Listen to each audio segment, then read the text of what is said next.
Hello guys, una sa lahat, dapat bang maayos ang relasyon natin sa dakilang Panginoon Hesukristo bilang isang mananampalataya at tagasunod niya guys, yan ang ating alamin. Karapat-dapat. Ikalawang Timoteo Kapitulo 2 versikulo 15 hanggang 26.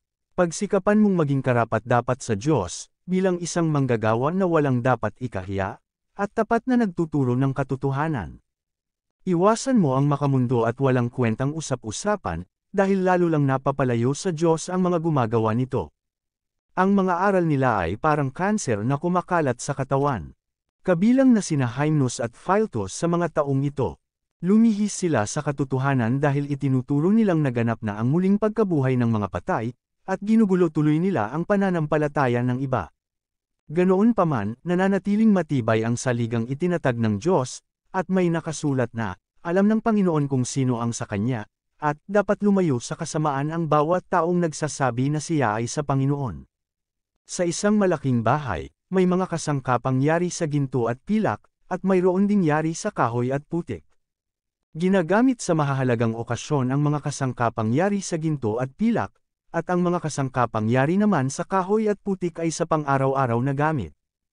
Ang mga taong lumalayo sa kasamaan ay nabibilang sa mga kasangkapang ginagamit sa mahahalagang okasyon. Nakatalaga sila sa Panginoon, kapakipakinabang sa Kanya, at laging handa sa lahat ng mabubuting gawain. Kaya iwasan mo ang masasamang hilig ng kabataan.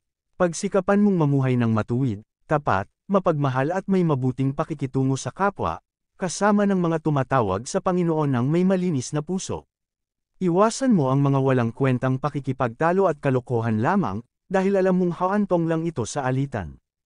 Ang lingkod ng Diyos ay hindi dapat nakikipag-away, kundi mabait sa lahat, marunong magturo at mapagtimpi. Kailangang mahinahon siya sa pagtutuwid sa mga sumasalungat sa Kanya, baka sakaling sa ganitong paraan ay bigyan sila ng Diyos ng pagkakataong magsisi at malaman ang katotohanan. Sa ganoon, maliliwanagan ang isip nila at makakawala sila sa bitag ng dyablo na bumihag sa kanila para gawin ang nais nito.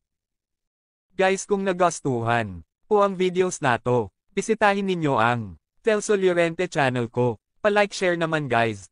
Follow natin at subscribe. And papindot na din ang bell. Maraming salamat po.